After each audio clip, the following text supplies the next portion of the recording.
बिस्मिल्लाहिर्रहमानिर्रहीम। अस्सलामुअलैकुम वरहमतुल्लाहि वबरकातुहू। तस्बीह फ़ातिमा क्या है? तस्बीह फ़ातिमा पढ़ने का बार बार क्यों कहा जाता है? तस्बीह फ़ातिमा कितना पावरफुल ज़िक्र है? तस्बीह फ़ातिमा पढ़ने के क्या क्या फ़ायदे हैं? मोहतरम नाज़रीन, अक्सर आप मस्जिद में नमाज के बाद देखते हैं कि लोग अपनी उंगलियों पर कुछ पढ़ रहे होते हैं। जो लोग ये नहीं जानते उनके इल्म में इजाफे के लिए बता रहे हैं कि मस्जिद में या घर में नमाज के बाद लोग अपनी उंगलियों पर तस्बीह फ़ातिमा पढ़ते हैं। इस तस्बीह की बहुत ज़्यादा बरकत है। नमाज फ़जर और नमाज असर के बाद ख़ास तौर पर यह तस्बीह उंगलियों पर पढ़ी जाती है। हजूर नबी करीम रऊफ़ रहीम सल्लल्लाहु अलैहि वसल्लम का फरमान है कि इस तस्बीह का पढ़ने वाला नामुराद नहीं रहता, यानी वो खुशहाल हो जाता है। एक सवाल पूछा गया कि क्या हर नमाज के बाद तस्बीह फ़ातिमा पढ़ना फ़र्ज़ है? पहली बात तो ये है कि हर नमाज के बाद तस्बीह फ़ातिमा नहीं पढ़ी जाती, सिर्फ फ़जर और असर की नमाज के बाद पढ़ी जाती है। फ़जर और असर के बाद भी पढ़ना फ़र्ज़ नहीं है। अगर नमाज के बाद तस्बीह फ़ातिमा पढ़ ली जाए तो उसका बहुत ज़्यादा अजर व सवाब है। हजूर नबी करीम रऊफ़ रहीम सल्लल्लाहु अलैहि वसल्लम की सुन्नत से साबित है कि तस्बीह फ़ातिमा इसलिए पढ़ी जाती है क्योंकि हजूर नबी करीम रऊफ़ रहीम सल्लल्लाहु अलैहि वसल्लम ने अपनी साहबजादी हज़रत फ़ातिमा को ये तस्बीह बताई थी जब उन्होंने ग़ुलाम या ख़ादिमा मांगी थी कि घर के काम काज में बड़ी मुश्किल होती है, पानी की मशकीज़ें भर भर कर लाना पड़ता है, कोई ग़ुलाम या खादिम दे। तो आप सल्लल्लाहु अलैहि वसल्लम ने फरमाया है, फ़ातिमा तुम्हें ग़ुलाम से भी बेहतर चीज़ बताता हूँ। आप सल्लल्लाहु अलैहि वसल्लम ने यह तस्बीह फ़ातिमा बताई। इसका मतलब ये हुआ क्योंकि काम काज में बंदा थक जाता है, थकावट होती है, तो आप सल्लल्लाहु अलैहि वसल्लम ने थकावट का इलाज बताया। तो आप सल्लल्लाहु अलैहि वसल्लम ने फरमाया तुम्हें ग़ुलाम से बेहतर चीज़ बताता हूँ। तस्बीह फ़ातिमा की तासीर ये है कि आपके बदन के अंदर ताकत पैदा होती है, थकावट दूर कर देती है। आप 3 दिन से नहीं सोए, तस्बीह फ़ातिमा पढ़कर सो जाएं, सिर्फ 3 घंटे के लिए सो जाएं, तो जब आप उठेंगे तो ऐसे फ्रेश होंगे कि जैसे आप 3 दिन सोए हैं। ये ऐसी तस्बीह है कि अमूमन उलमा इकराम तलबा को भी तस्बीह की ताकीद करते हैं क्योंकि इन्हें पढ़ाई की वजह से सोने के लिए कम टाइम मिलता है।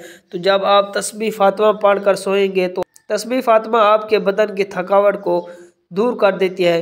कबूलियत और दुआ के अंदर इसकी बड़ी तासीर है।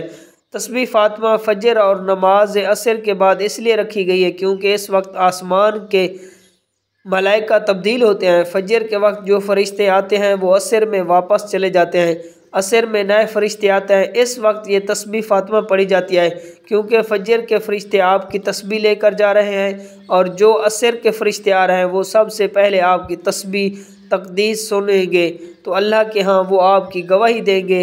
इसलिए कि 2 नमाज फ़जर और असर में ये तस्बीह पढ़ी जाती है। सुबहान अल्लाह, अल्हम्दुलिल्लाह, अल्लाहु अकबर। ये 3 कलमात बहुत ताकतवर हैं। एक हदीस में आता है कि हजूर नबी करीम रऊफ़ रहीम सल्लल्लाहु अलैहि वसल्लम ने फरमाया कि जब तुम नफिल पढ़ा करो तो सलाम फेरने से पहले 10 मरतबा सुबहान अल्लाह, 10 मरतबा अल्हम्दुलिल्लाह और 10 मरतबा अल्लाहु अकबर कहकर सलाम फेरो। तो फरमाया जो दुआ करोगे फ़ौरन कबूल होगी, यकीनन दुआ कबूल होगी। इस तस्बीह को सलातुत तस्बीह सुगरा कहा जाता है। ये 3 नाम अल्लाह अज़्ज़ व जल को ऐसे ज़बरदस्त पसंद है कि एक में तस्बीह, दूसरे में तमहीद और तीसरे में तकबीर।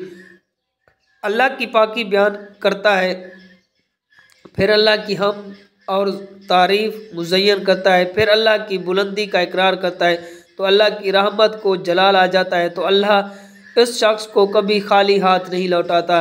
ये मसनून अमल है, ये फ़र्ज़ नहीं है, लेकिन बेहतर ये है कि इसको पढ़ना चाहिए। डॉक्टर आरफिया कुदसी फरमाती हैं कि हर नमाज के बाद तुम दुआ क्या करो तो 33 मरतबा सुभान अल्लाह, 33 मरतबा अल्हम्दुलिल्लाह और 34 मरतबा अल्लाहु अकबर आप नमाज फ़जर और असर के बाद ये पढ़ते हैं और रात को सोते वक्त दम करके बदन पर फेर लेते हैं। जहाँ जहाँ तक आपका हाथ पहुँचता है आपकी सारी थकावट ख़त्म हो जाती है। हजूर नबी करीम रऊफ़ रहीम सल्लल्लाहु अलैहि वसल्लम ने अपनी लख्त जिगर हज़रत फ़ातिमा ज़हरा को ये कलमात तलकीन किए। فرمایا جب سونے کے لیے لیٹو تو یہ کلمات پڑھ لیا کرو، یہ تمہارے لیے کسی خادمہ سے بہتر ہے۔ ان 3 کلمات کو تسبیح فاطمہ یا تسبیح بھی کہا جاتا ہے۔ سبحان اللہ کو 33 مرتبہ، الحمدللہ کو 33 مرتبہ، اللہ اکبر کو 34 مرتبہ پڑھنا ہے۔ یہی تسبیح فاطمہ کہلاتی ہے۔ Subscribe to Mufti Akmal Mujahid online and press the bell icon for more videos.